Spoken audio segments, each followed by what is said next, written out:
बेले बेले आमको जीवन में एकाकी युद्ध करने को पड़े। यही कहानीटी एक बालक विषय रे निजर एकता को निज लक्ष्य आड़ को अग्रसर होबार एक सुवर्ण सुजोग परिणत करिछि। कदा एक छोट गाँव रे एक बालक रोला।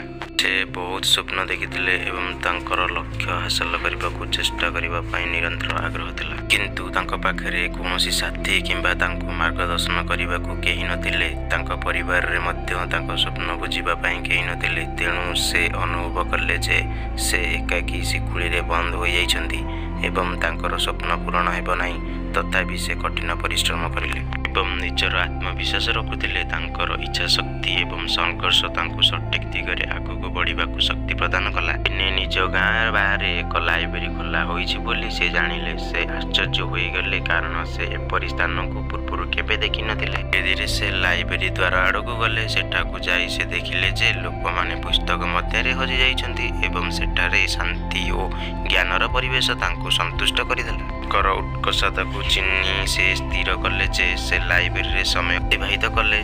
धीरे धीरे से लाइब्रेरी रे विभिन्न पुस्तक पढ़ा आरंभ कर नूतन जगत आविष्कार करने को स्थिर कले। दिन गढ़ा सहित तांकर ज्ञान बढ़िला एवं से भल लेखक एवं दर्शकों सहित संपर्क करने आरंभ कले।